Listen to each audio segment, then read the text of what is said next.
Welcome, media. We are joined by LSU coach Kim Mulkey and the student athletes Flau'jae Johnson, Angel Reese, and Hailey Van Lith, and we'll open with comments from the coach. Thank you. I'm good. Good to go? Thank you. Let's start with the student athlete questions. Up here first. Pat Edenrob with the Associated Press. Angel, I know it hurts now, but you had mentioned just kind of what a wild ride this team has been on for the last year. Can you kind of describe what it's meant to you, what it's been like for you, both the positives and the negatives? Yeah, we've seen everything this year. We have been through so much adversity, so I'm more than proud of this team. We don't have that much depth. We had some injuries, I took some time away from the team. So many things happened this year, and so many things hit us, and we never folded. And just being able to come out tonight and give our all for 40 minutes, we came up short, but we have to keep our heads high. Andrea Adelson with ESPN for Angel. We saw you go into, I think, fell into the cameras in the second quarter. Did you twist your ankle at all? Would be the first question. Did that affect you for the rest of the game, if it did affect you? Yeah, I did roll my ankle on one of the cameras. And I mean, I'm tough, so I tried to play through it, of course, and this is something that has been going on for a little while now, but I played through it, and I'm not going to make that an excuse for the rest of my play for the game. Go ahead. Michael Cobble, WBRZ TV in Baton Rouge for Hailey and for Flau'jae. Just what a tough cover Caitlin is. I mean, obviously you were fighting all night, but just the challenge that she presents. Yeah, Caitlin's very skilled. She's a great player. She hit some tough shots, and there's not a whole lot you can do about some of the threes she hit. And I think, her role, or the team around her that plays a role, they did a good job of executing their role. So, ultimately they played better than us, and that's what it was. Right behind. Nope, behind. Thank you. Hi. Sorry. I'm Adler from The Next. Flau'jae, wanted to ask specifically, just sort of going off that last question, you had a few possessions against Caitlin down in the fourth quarter. You were able to force some turnovers, force some misses. What went into, taking on that matchup and trying to help spark a run? I mean, you study her film. I think my length kind of bothered her. I'm aggressive. I just wasn't scared. You know what I'm saying? When you play a player like that, you got to look them in the eyes and really take on that challenge. Just try to force her to her left. I know she wanted to step back, and my length can, bother her a little bit, but, I got to be better. Howard Mendel, The Next. Congratulations on the season you guys have had. Flau'jae, if I could hear you on Angel and the type of leadership that she's provided for this team in Angel, can you just take me through what it meant to see what Flau'jae was able to do in a game like this to, put up 23 points and be a factor on both ends? Bro, let me tell you something. Everybody can have their opinion on Angel Reese, but y'all don't know her. Put your hand up. Y'all don't know Angel Reese. I know Angel Reese. I know the real Angel Reese. And the person I see every day is a strong person. Is a caring, loving person, bro. The crown she wears is heavy, bro. She's the type of teammate that's going to make you believe in yourself. The leap that I took from my freshman to sophomore year, Angel gave me that confidence to go be a dog. Playing next to a dog every day. And, just to see how the media ridicule her. Went through our problems, but this is my sister right here. And I'm so proud of her. The media, y'all, how they like to twist and call her the villain and all of that, y'all don't know Angel, bro. And I'm just happy that I get to play with her. I get to be around her presence. Her energy is different. She just made me a better player. She made me a better player, and that's what great players do. I'll say something too. I think, Angel's one of the toughest people I've been around. Facts. People speak hate into her life. I've never seen people wish bad things on someone as much as her, and it does not affect her. She comes to practice every day. She lives her life every day. She lives how she wants to live, and she don't let nobody change that. And that's the key to life right there. Y'all do not get to her. Let me say it again. Y'all do not get to Angel Reese. So you might want to give it up, throw the towel in, because you're wasting your energy. So Angel's one of the toughest people I've been around. Right here. Go ahead. Dan Zakrzewski, Outkick.com. Angel, do you have any thoughts on your future plans in basketball? I'll make a decision when I'm ready.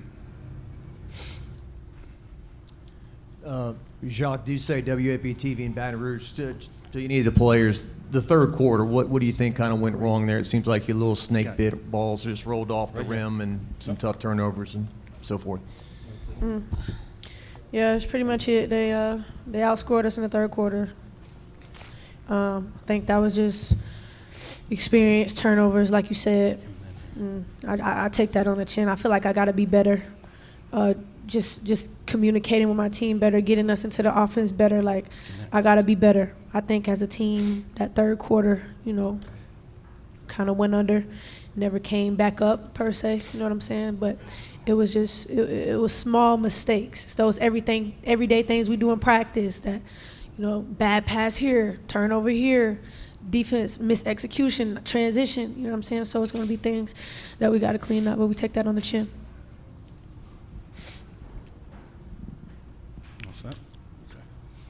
Go ahead right here. I didn't have a question. You had your hand up. Go behind then. You did. Ben Pickman from The Athletic. This is for Flau'jae and Angel. It seemed like, Angel, when you fouled out, you walked over to the sideline and you put your arm around Flau'jae and Flau'jae put your arm around you. Just what did you guys say in that moment, and what was that moment like for you both? Yeah, just telling her just to keep leading the team and don't give up and keep fighting. I mean, Flau'jae's done a great job when I'm down or not having my best game, being able to have a player like a teammate like Flau'jae as a sophomore, only a sophomore, step up and just lead the team. And through everything, she's led the team throughout the whole year. So we've had that relationship, and just being able to talk to her in that moment was great. Yeah, she was just like they said, she was just holding me accountable. I was telling her, cheer us on, keep us going. You know what I'm saying? That's all I could do right there. Erica L. Ayala with CBSSports.com. Angel, this question will be for you if you are willing to share. What was going through your mind as you heard your two teammates right here on the dais just taking the opportunity to really stand up for you, and what your journey has been like that we don't get to see?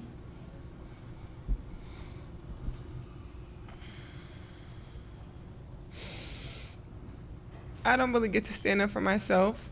I mean, I have great teammates. I have a great support system. I got my hometown. I got my family that stands up for me.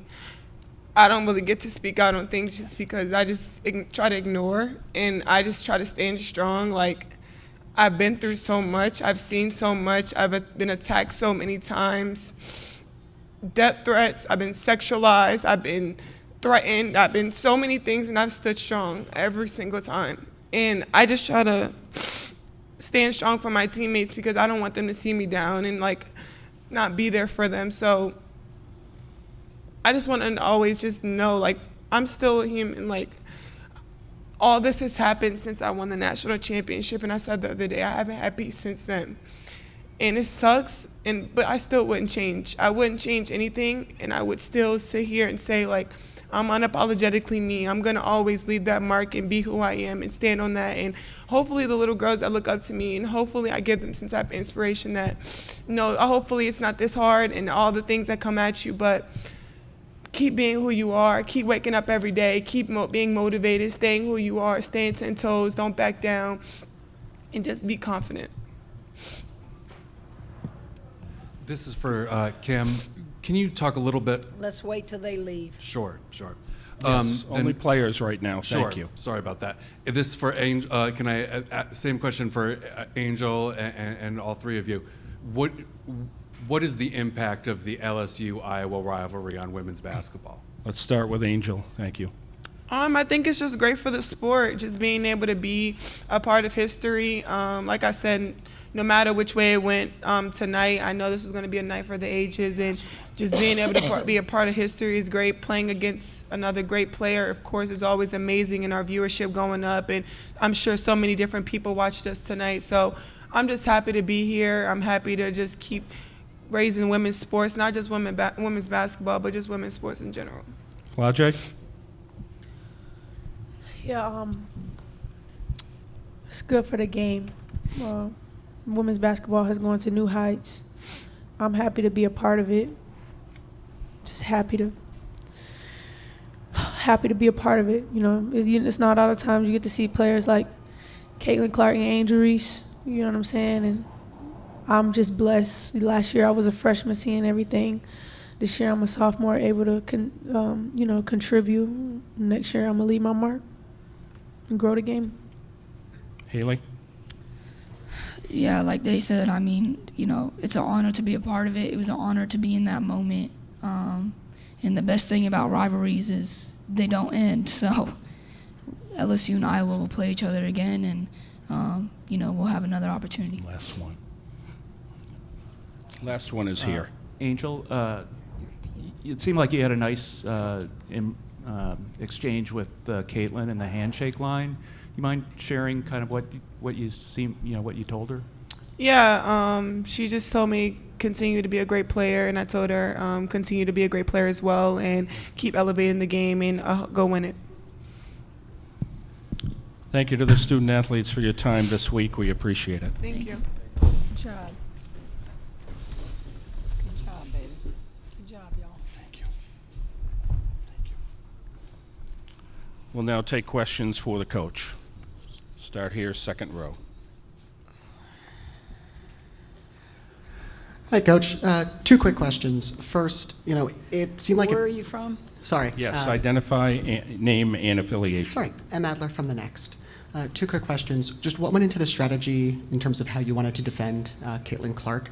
And then also just wondering, it seemed like you had a long embrace and some kind words for after the game in the handshake line. Just wondering if you wanted to share what those were. Well, there's not a whole lot of strategy.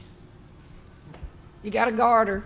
Nobody else seems to be able to guard her. We didn't even guard her last year when we beat them. She's just a generational player, and she just makes everybody around her better. That's what the great ones do. I think they had a kid that scored 21 and 18. She had 12 assists. Caitlin Clark's not going to beat you by herself. It's what she does to make those other teammates better that helps her score points and them score points to beat you. What did I say to her? I said, I sure am glad you leaving. I said, girl, you something else. Never seen anything like it.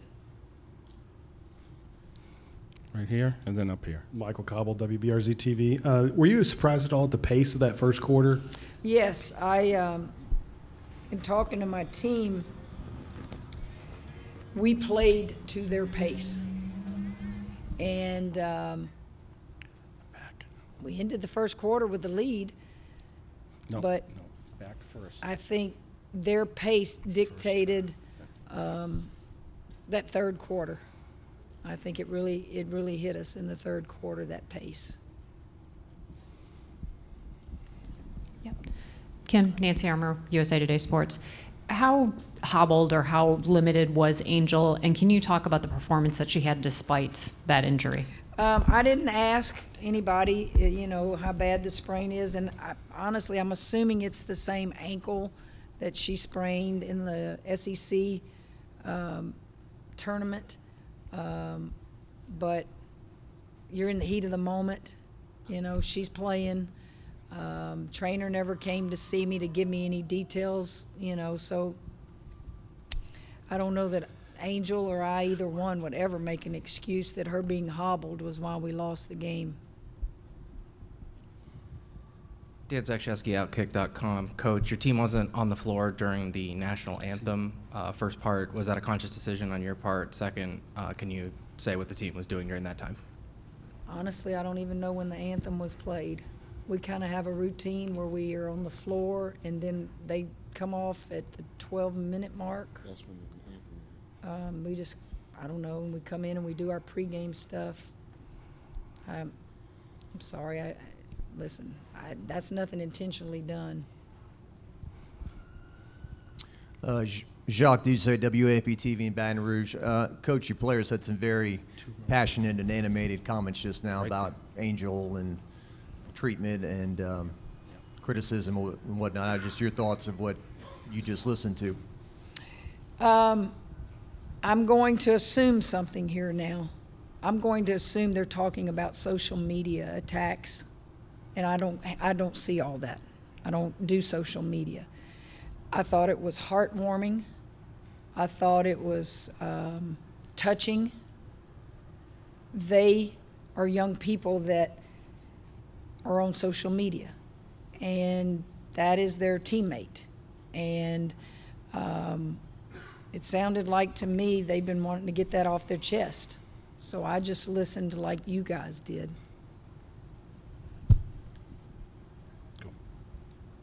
Reed Darcy with the Advocate in Baton Rouge. Coach, when you look back at this season, what do you think you're going to remember and feel the most? Proud. I'm going to feel very proud. I'm going to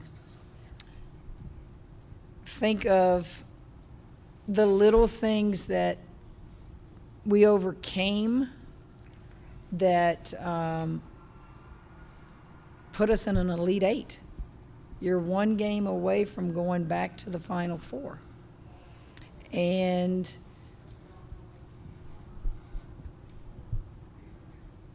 I'm going to eventually think of, how did we get here? How did we get here? What did we do as a team and as a staff to get to this moment? So basically, I guess what I'm telling you is you learn. You learn. I learn every day as a coach. I look at this stat sheet and I just put a lot of little notes down there, and I'll file it away and think about it when the emotion of a loss goes away.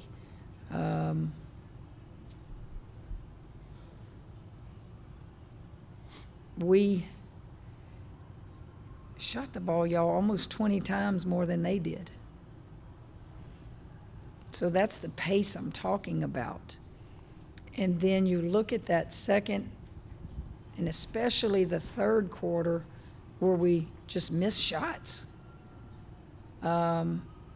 You'll dissect things like that. And yeah. I could probably tell you a bunch of things you'll dissect X's and O's wise.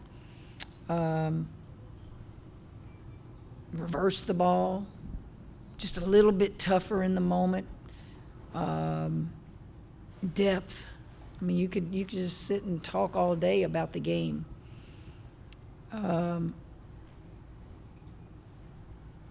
Only one team finishes the season happy. And boy, we got to do that last year. And somebody will get to do it this year. But everybody else is going to come up here and be sad. And, you know, there's nothing wrong with being sad. If you're not sad, that means you didn't invest much. So those tears are tears of investment.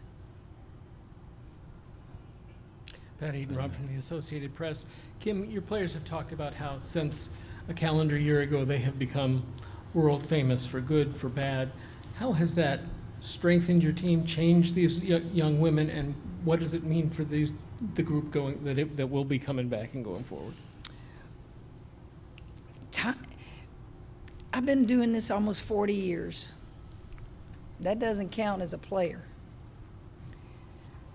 We've changed, people. We've changed. And we've changed in so many good ways. And these young people will have a memory of being a part of something that was this great tonight. Many of them being a part of winning a championship last year. I can't describe to you how good it is right now in women's basketball. That's why I wish this game could have been at the Final Four. Wow. Sure was good for an Elite Eight game. And we're proud to be a part of that. Good, bad, indifferent.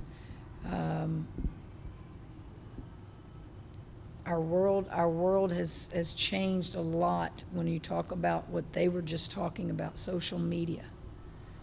I am honestly so oblivious to what those kids see, hear, and even participate in when it comes to social media. I know things when I need to know them from coaches or administrators, or I need to address things, but I don't invest in any of that. I don't. So if you want me to know something, you better send it to me.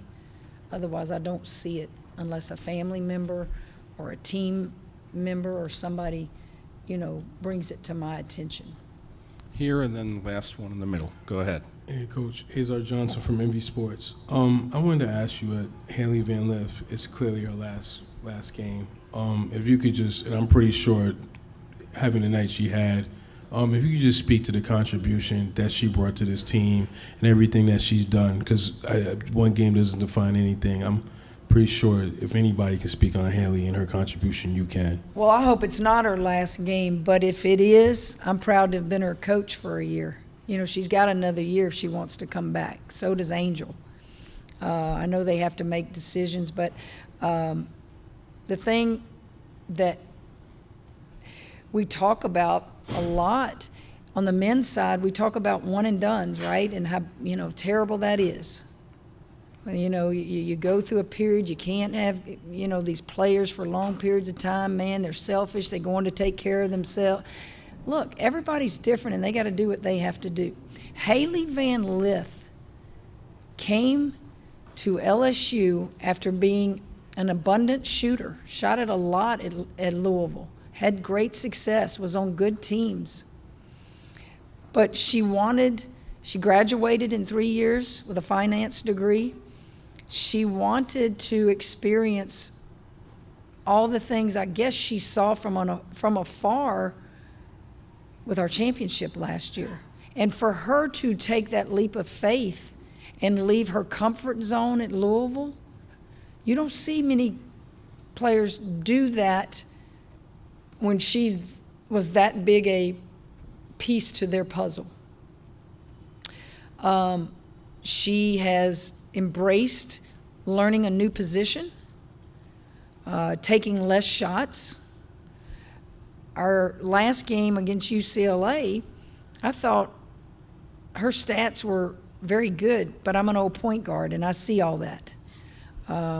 Forever indebted to Hailey and her unselfish play to come to LSU to play with a lot of great players and learn a new position. Last one. Go ahead. Just the growth that we've seen from Can you Flau'jae. ID again and affiliation? Michael Cobble, WBRZ TV in Baton Rouge. The growth we've seen from Flau'jae, and for Angel to sit there and say, the leadership qualities that she showed this year, what does that do for your team coming back next year? Well, all three of these young ladies were voted captains. And for Flau'jae to be selected as one of the captains as a sophomore pretty much sums it up. She is just a person of joy. She just plays the game with a lot of heart, and she's learning to become a leader at a young age. And I'm glad I get to coach her. Coach, thank you very You're much welcome. for your time this week. You're welcome.